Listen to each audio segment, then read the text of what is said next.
Boa noite, Larissa. Boa noite. Vamos dar continuidade ao nosso estudo? Sim. Hoje é o terceiro, né? Certo. Ok. Primeiro a gente falou sobre a palavra de Deus, o segundo a gente falou sobre a criação e hoje a gente vai falar sobre a origem do mal. Onde começou o mal, né? E às vezes a gente questiona muita coisa, por exemplo, assim, por que as pessoas que não... Muitas pessoas que não sabem, tipo crianças, né?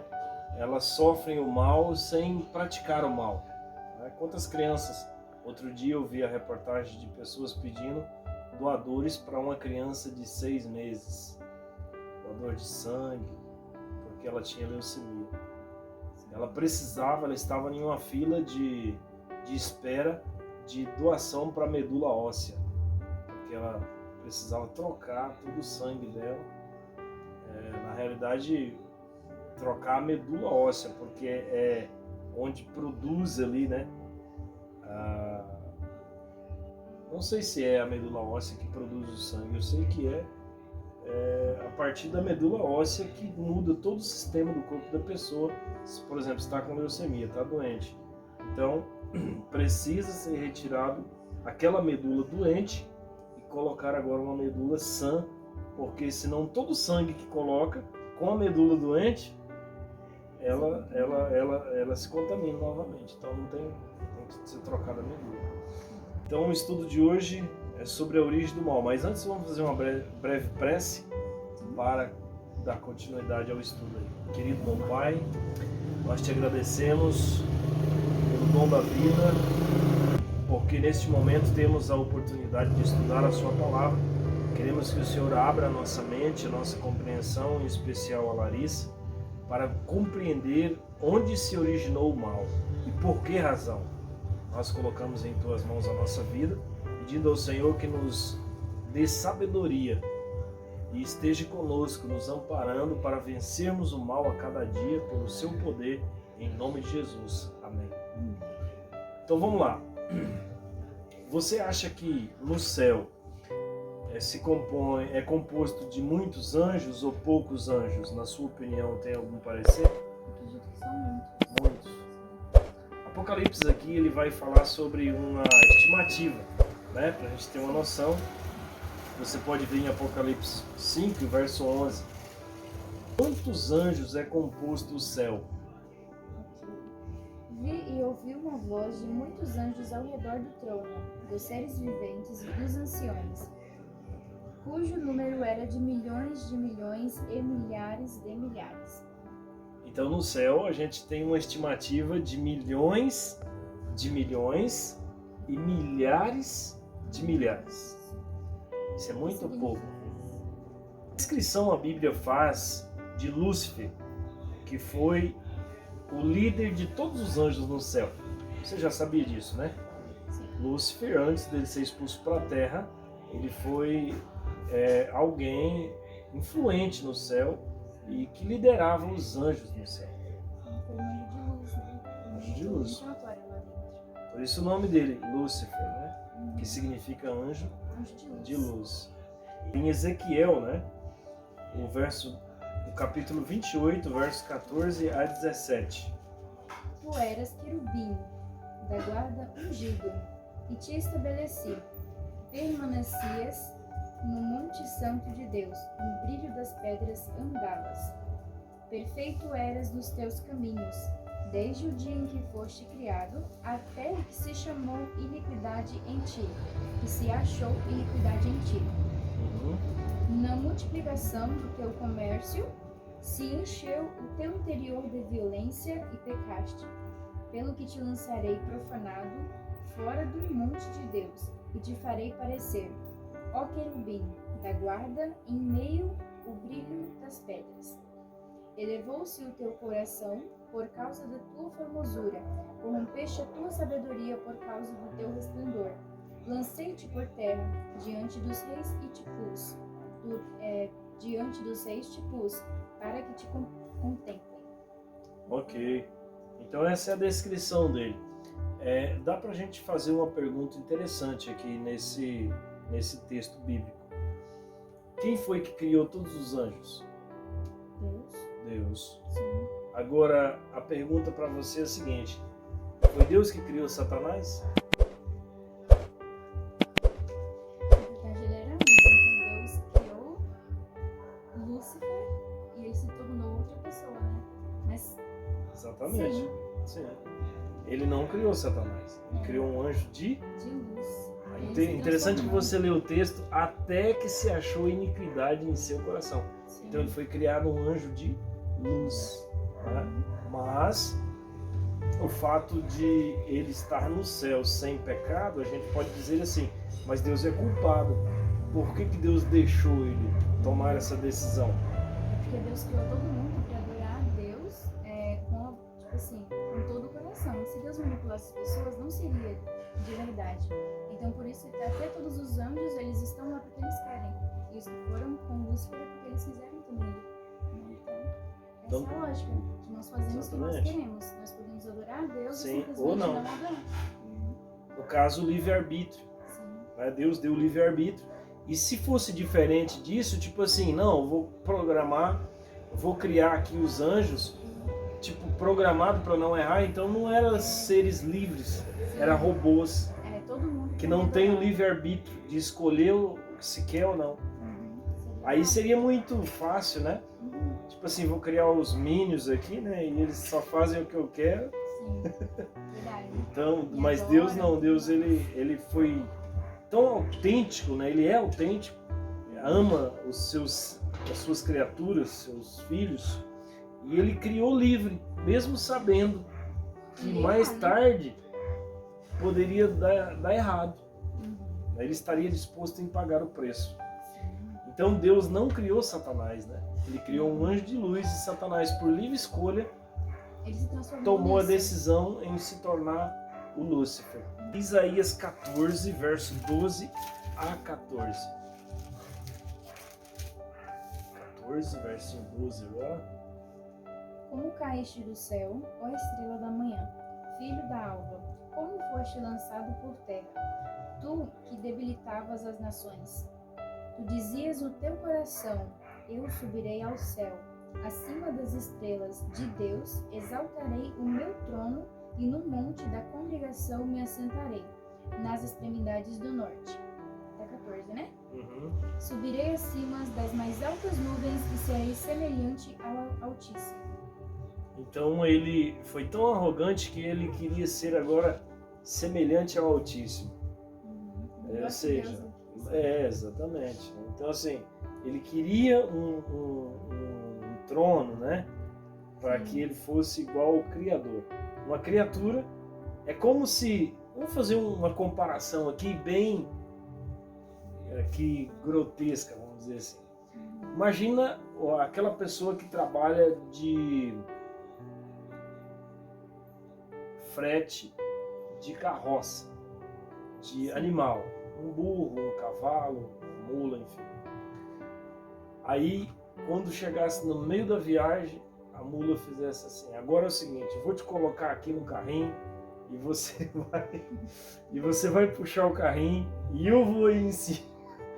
Verdade. Assim, é uma comparação nada a ver, mas assim, comparado ao Deus eterno, que é o Criador de todas as coisas e uma criatura, não é verdade? Então aí está. Mas mesmo assim, né, Deus já havia feito ele com o seu livre-arbítrio e ele poderia decidir, né? E ele decidiu então aí, por causa do orgulho, por causa de querer ser melhor, maior, agora ele abrigou no coração dele o pecado e foi isso que levou Lúcifer então a ser expulso do céu, que a gente vai ver daqui a pouco biblicamente aí também. Agora vamos lá em Apocalipse, que a gente é a próxima, a gente já vai ver Apocalipse 12, que é o último livro aí da Bíblia. Apocalipse 12 e o versinho 7 a 9. Houve peleja no céu. Miguel e os seus anjos pelejavam contra o dragão. Também pelejavam o dragão e seus anjos. Todavia não prevaleceram, nem mais se achou no céu o lugar deles. E foi expulso o grande dragão, e a antiga serpente que se chama Diabo e Satanás, o sedutor de todo mundo. Sim, foi atirado para a terra, e com ele os seus anjos. Então ouvi grande voz do céu proclamando: agora veio a salvação, o poder, o reino do nosso Deus e a autoridade do seu Cristo. Até a 12? Isso. Foi expulso o acusador de nossos irmãos, o mesmo que os acusa de dia e de noite diante do nosso Deus. Eles, pois, o venceram por causa do sangue do Cordeiro e por causa da palavra do testemunho que deram, e mesmo em face da morte, não amaram a própria vida. Por isso, festejai, ó céus, e vós, os que neles habitais. Ai da terra e do mar, pois o diabo desceu até vós, cheio de grande cólera, sabendo que pouco tempo lhe resta. Ok. Então o texto foi claro, dizendo, já que ele lá, biblicamente a gente viu em Ezequiel, né, 28, 14, 12 a 14, e viu também em Isaías, né? Isaías a gente viu aí agora, nesse momento, 14, versos 12 a 14, que ele realmente queria ser maior, melhor do que Deus, e não achou o lugar dele ali. Agora a gente vê em Apocalipse que houve guerra, houve peleja. Na sua opinião, essa guerra, essa peleja, se você tem alguma opinião formada sobre isso, queria contribuir, você acha que eles entraram de soco ou só foi ali uma briga ideológica e de argumentos? O que você acha? Então, tem uma parte que fala aqui, deixa eu ver se eu acho. Aqui, ó. Eles, pois, o venceram por causa do sangue do Cordeiro e por causa da palavra do testemunho que deram, e mesmo em face da morte, não amaram a própria vida. Eu entendi aqui como uma guerra mesmo, mas... Corporal? Talvez sim. Não corporal, mas sabe, a gente imagina que é um negócio de espada, não tem nada a ver com o que eu acredito, né? E aí eu acredito, aqui, lendo essa palavra, eu vejo que foi com a palavra mesmo de Deus, né? Isso. Foi uma conversa, né? Então há polêmica, na realidade, há controvérsia. Há pessoas que acreditam que foi uma briga física, de força, mas eu discordo. No meu pensamento, por que eu discordo? Eu vou colocar o meu ponto de vista. Imagina eu, pai do Mike e do Maikson, e eles aos 7, 8 anos de idade, eles rebelassem com alguma coisa e daí eles quisessem me enfrentar para brigar comigo de mãos. Que sucesso uma criança de 7, 8 anos vai ter, ou até 12, com um pai? O que você acha? A desvantagem é muito grande, né? Agora eu falo para você, no poder de Deus e onisciência de Deus, sabedoria de Deus, quem tem mais, Satanás ou Deus? Deus. Ou seja, se fosse só para comparar aqui, se fosse uma briga de luta corporal, física, imagina aqui Satanás, né? Satanás e Deus. Agora, Deus sabe das intenções, sim ou não? Sim. Sabe. Sabe do pensamento de todos nós, sim ou não? Principalmente dos anjos também. Então ele saberia, Satanás agora vai dar um golpe em mim, no meu rosto. Então, sim. Entendeu? Mas outra coisa, então ele já tinha o contra-ataque pronto. Mas outra coisa, se tratando de poder, se ele é mais poderoso que Satanás, então ele poderia deixar Satanás imobilizado, sem sair até mesmo do lugar. Sim. Então por isso que eu digo que não é uma luta, né, corporal, e sim uma luta espiritual, ideológica. Né? Exatamente. A sua cauda arrastava a terça parte das estrelas do céu, as quais lançou para a terra. E o dragão se deteve em frente da mulher que estava para dar à luz, a fim de lhe devorar o filho quando nascesse. A Bíblia ela fala, em Apocalipse principalmente, quando fala de dragão, está falando de Satanás. Quando fala de estrela, pode estar falando de anjos. Nesse contexto aí, que falou que arrastou do céu. A cauda é o engano. a cauda dele arrastou a terça parte das estrelas do céu, ou seja, a terça parte dos anjos. Então, quantos anjos se rebelaram junto com Satanás? A terça parte. A terça parte de quantos? A gente viu uma estimativa de milhões, milhares de milhares. Então, a terça parte foram expulsos para o céu, para a terra. E por isso que hoje, por exemplo, assim, eu posso dizer para você que existe muitos seres que foram expulsos do céu, que são maus. Gênesis 2, verso 15 a 17. Aqui tem uma advertência que Deus faz aqui a Adão e Eva no Éden. Qual advertência é essa? Vamos lá. 2, 15 ao 17. Isso. Tomou, pois, o Senhor Deus ao homem e o colocou no jardim do Éden para cultivar e guardar. E o Senhor Deus lhe deu desta ordem: de toda árvore do jardim comerás livremente, mas da árvore de conhecimento do bem e do mal não comerás, porque no dia em que dela comeres, certamente morrerás. Bom, Deus coloca ali Adão e faz recomendações. Por quê? O que você percebeu em todo esse contexto aí? Aí já havia criado o Jardim do Éden, criado o ser humano e coloca advertência, porque também antes que isso acontecesse, Satanás já havia expulso do céu. E Deus, os anjos, o Pai, o Espírito Santo, era ciente que Satanás iria tentar enganar as criaturas de Deus. Então Deus pega e fala assim, em Gênesis, né? Desta árvore você não pode comer, porque no dia que comer certamente morrerá. Se Deus estava querendo o que com aquilo ali? A obediência de Adão, dando para ele o livre-arbítrio. Mas o dia que você não quiser mais me obedecer, fica a seu critério. Então, assim como os anjos tinham o poder de decidir servir a Deus ou não, Adão e Eva também no jardim tinham. Quando a serpente disse, Eva admirava a serpente, vou continuar aqui. Eva admirava a serpente, era o animal que mais chamava a atenção dela. Só que nesse dia foi diferenciado. Quando Eva se aproxima, separou de Adão, ficou um pouco distante, se aproximou da árvore, porque a serpente chamava a atenção dela. Se fosse um macaco, Satanás ia entrar no macaco. Se fosse uma abelha, Satanás ia entrar na abelha. Mas era serpente. Era o animal que ele primeiro tinha estudado isso. Era o animal que ela gostava. Aí, o que acontece? Naquele dia específico, a cobra que ela mais admirava estava falando com ela. Ela falava direto com a cobra? Pelo relato bíblico, não, foi a primeira vez. Ela falou assim, pronto. A cobra que eu mais admiro está falando comigo. E está falando comigo exatamente em cima da fruta que não pode comer. E aí Satanás fala o que com Eva?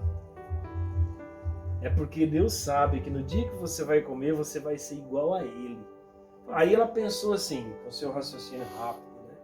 Se uma cobra, um animal que nunca falou, comeu dessa fruta e está falando, o que eu posso ser a partir do momento então que eu comer essa fruta?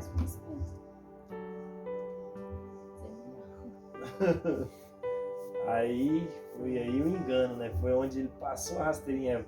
E Adão não.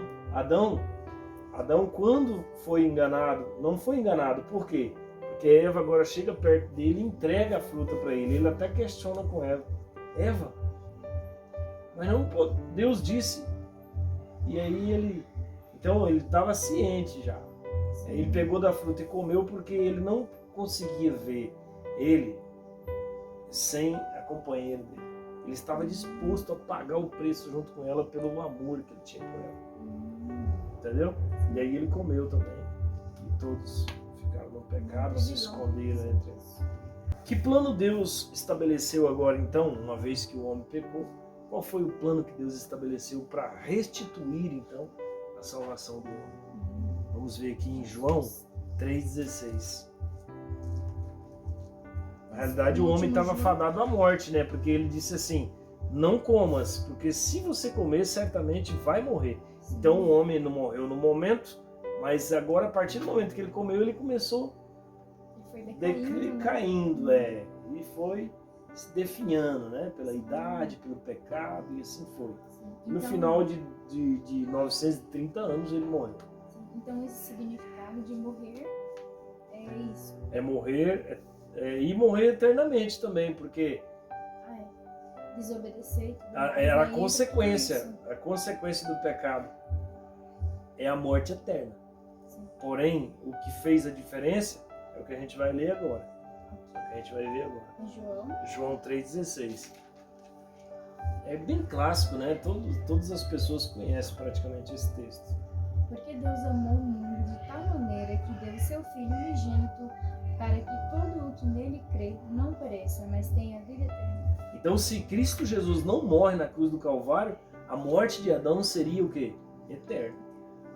Depois que ele envelhecesse e morresse, acabou, aí não tinha mais. Mas Cristo Jesus vem através do seu sacrifício na cruz do Calvário, para que todo que nele crê não pereça, mas tenha o quê? A vida eterna. Foi um firmamento, né? Exatamente. Isso. Exatamente. Então vamos prosseguindo aqui. Vamos lá. Vamos agora para Pedro, 1 Pedro 2 e o verso 24. 2:24. Vamos ver aqui o que Jesus fez por nós na cruz. Uma vez que ele falou que é porque Deus amou o mundo de tal maneira que deu seu Filho unigênito para que todo aquele que nele crê não pereça, mas tenha vida eterna. Então vamos ver agora Pedro aí. 2:24, né? Isso. Carregando ele, mesmo em seu corpo, sobre o madeiro, os nossos pecados, para que nós, mortos para os pecados, vivamos para a justiça. Por suas chagas fostes sarados. Ok. Então, nossa cura estava no dilaceramento de Cristo, nas feridas de Cristo, na cruz, no sacrifício que ele fez Todo aquele pecado por nós. para que nós conseguíssemos. Exatamente. Ele foi transpassado pelas nossas transgressões e moído pelas nossas iniquidades. O castigo que nos traz a paz estava sobre ele, e pelas suas pisaduras fomos sarados. Ok, viu só? Então, somente por esse recurso temos agora a vida eterna. Fomos sarados do quê? Da condenação da morte eterna, que lá na desobediência do Jardim do Éden. Ok, então vamos prosseguindo aqui na 7ª pergunta. Vamos lá em Romanos agora, verso 8, capítulo 8 melhor, e o verso 11. 11. Se habita em vós o Espírito daquele que ressuscitou a Jesus dentre os mortos, esse mesmo que ressuscitou a Cristo Jesus dentre os mortos, vivificará também o vosso corpo mortal, por meio do seu Espírito que em vós habita. Jesus ressuscitou? Ressuscitou. Sim.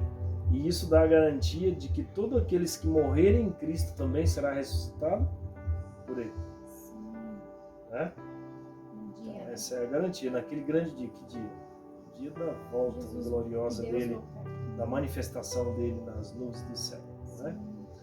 Então vamos para a 8ª pergunta e penúltima. Efésios 2, verso 8 a 10. Lá pertinho de Hebreus aí. Isso. 2. Efésios 2, 8 a 10. Porque pela graça sois salvos mediante a fé. E isto não vem de vós, é dom de Deus. Não de obras, para que ninguém se glorie, pois somos feitura dele, criados em Cristo Jesus para boas obras, as quais Deus de antemão preparou para que andássemos nelas. O que você consegue identificar aí? Em Efésios 2, 8 a 10. A salvação depende de nossas obras? O que você acha? Poderia fazer essa pergunta? Olha, se você não tiver boas obras, você não se salva. De acordo com esse texto bíblico, o que você identifica aí? Lê de novo, vai lá. Ok. Porque pela graça sois salvos mediante a fé. E isso não vem de nós, é dom de Deus, não de obras, para que ninguém se glorie. Então nós não somos salvos pelas nossas obras, mas sim somos salvos pela fé temos em Deus e mediante a Ele, né? Que é o dom que Ele nos deu. Isso. Nos deu. Mas se você continuar lendo, leia agora o versinho. É isso. É isso. Pois somos feituras dele, criados em Cristo Jesus para boas obras, as Ok. quais... Parece que é contraditório, né? Sim, que somos criados para boas obras, mas não somos salvos pelas Não obras, somos. sim pela fé. Isso. Porque uma vez que a pessoa em Cristo encontrou a Cristo, ela tem boas obras. Mas as boas obras dela não é para que ela seja salva. As boas obras delas indicam que ela já foi salva. Sim. Tem diferença, né? Tipo assim, você é uma pessoa obras com é boas boas ações, atitudes porque já encontrou aquele que te salvou. Você não cria boas atitudes por si mesmo para ser salva. As suas boas atitudes só vai aparecer uma vez que você já foi salvo. Não tem como uma pessoa que não entrega o coração para Cristo ter boas obras. No entanto, se ela já entregou o coração para Cristo, posso dizer que ela já está salva. Se você já está salvo, então você agora consegue ter boas obras. As obras nunca é para que você seja salvo, mas é indicativa de que você já foi salvo. Porque sinceridade com Deus é a fé. Sim. Então, tipo, um e do outro. Através da fé, você se conecta com Ele, você acredita no sacrifício na cruz do Calvário, que Ele pode te purificar dos seus pecados. Sim. Uma vez que você tem essa crença, você não mata, você não rouba, você trata as pessoas bem, você tem erros, mas recorre a Ele. Senhor, tem misericórdia, continua transformando meu coração, porque eu tenho pecado contra o Senhor. Apocalipse. Irou-se o dragão contra a mulher e foi pelejar com os restantes da sua descendência, os que guardam os mandamentos de Deus e têm o testemunho de Jesus, e se pôs em pé sobre a areia do mar. Ok. Quais são o motivo? Qual o motivo por que Satanás está irado com esses remanescentes? Os que servem a Deus são fiéis a Ele, Sim. para que não tenha salvação, né? Os que guardam os mandamentos de Deus e Sim. têm o testemunho de Jesus. Por essa razão ele está irado. Guardar os mandamentos de Deus é motivo de Satanás estar irado. Sim. Os que Nos estão no últimos mundo dias. já Exatamente. estão. É. Não tem como. Ele não precisa mais correr atrás. Exatamente. De acordo com o estudo que tivemos hoje aqui, Larissa, você acredita que Satanás ele foi um anjo de luz, mas que se tornou por conta própria, pela sua decisão, o livre-arbítrio que ele tinha, se tornou Satanás porque ele mesmo decidiu isso? Sim. Ok. Você gostaria de buscar de Deus a cada dia força no Todo-Poderoso para vencer as artimanhas do inimigo? E é a única forma que temos, né? Não podemos combater o mal sem Cristo. Tá. Efésios 6 e o verso 10 a seguir aí. Eu confundi no verso. Pode ler, pode. Quanto ao mais, sede fortalecidos no Senhor e na força do seu poder, revestir de toda a armadura de Deus, para poderes ficar firmes contra as ciladas do diabo. Porque a nossa luta não é contra o sangue e a carne, e sim contra os principados e potestades, contra os dominadores deste mundo tenebroso e contra as forças espirituais do mal nas regiões celestes. Tá bom. Portanto, tá bom? Tá bom. Aí vai seguir a lista. Então você percebeu que nós não lutamos contra carne nem sangue. Quando alguma pessoa irritar com você, Eu falei espírito. não lutamos contra carne nem sangue, Sim. mas contra espíritos mesmo, espíritos, né? Potestades, tanto faz, na qual vive nesse mundo Sim. tenebroso, procurando brechas, momentos. Então, a Bíblia, a Palavra de Deus, a oração, ao desenvolvimento da nossa fé, é tudo que temos de arma contra Satanás. Vê, continua lendo lá o verso para você. Portanto, tomai toda a armadura de Deus, para que possais resistir no mal, e depois de terdes vencido tudo, permanecer inabaláveis, estar pois firmes, cingidos vós, com a verdade, vestido vós na couraça da justiça, calçai os pés com a preparação do evangelho da paz, embraçando sempre o escudo da fé, com o qual podereis apagar todos os dardos inflamados do maligno. Tomai também o capacete da salvação e a espada do Espírito, que é a palavra de Deus. Ok, tá bom. Então aí está o conselho sábio, né? Sim. De Paulo.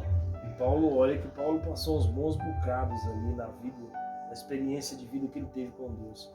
Teve um momento de Paulo tomar 41 chicotadas pelo Evangelho.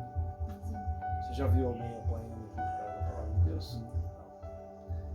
A gente teve experiência. Paulo foi um dos que mais sofreu. Ele fala ali, eu tomei uma quarentena mais uma de chicotes. Ele passou naufrágio, ele foi picado por víbora. As pessoas esperou a morte dele porque o tipo de cobra que picou ele matava mesmo. Mas ele estava firme ali no Senhor. E no final de tudo,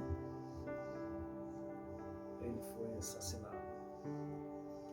Então, os seguidores de Cristo, às vezes, nos dias de hoje, pregam um Cristo totalmente diferente, né? Que a gente não vai encontrar dificuldade, não vai encontrar lutas, mas é diferente, a Bíblia fala diferente. Ele pode nos livrar, assim como livrou Sadraque, Mesaque e Abednego lá da fornalha? Pode, mas nem sempre foi assim. Na sua maioria, Pedro, o que fizeram com Pedro? Foi crucificado de cabeça para baixo. O que fizeram com João na ilha de Pátimo? Foi jogado num caldeirão de azeite. Porém, Deus não o deixou queimar. Depois ele escreveu o Apocalipse. E morreu depois de morte natural. De todos os 12 discípulos, o único que morreu de morte natural foi João. Pedro foi crucificado. Ele falou assim, não, eu não permito, não admito vocês me crucificarem como foi crucificado meu mestre. Pode virar eu de cabeça para baixo. Olha, até nisso, até na hora da morte. Ele falou, é muita honra vocês me crucificar igual crucificaram o meu mestre. Pode me crucificar de cabeça para baixo. E Pedro era um homem fraco. E Jesus um dia falou para ele, Pedro, eu orei por você porque Satanás queria cirandar você. E aí Pedro negou Jesus. E o galo cantou. Então Pedro era um homem fraco, mas o que tornou ele forte? Obediência. E na palavra de Deus, esses últimos conselhos que foi nos dado. Tem alguma pergunta que gostaria de fazer? Não? Querido bom Deus, muito obrigado pelos momentos que aqui passamos, estudando a sua palavra. Sabemos que o Senhor é poderoso, por mais que existe Satanás e ele está aqui para nos enganar. Mas a tua palavra não deixa aos seus filhos serem enganados. Portanto, nós agradecemos o seu amor e misericórdia, compaixão, morrendo na cruz do Calvário para que nós podemos ter vida eterna.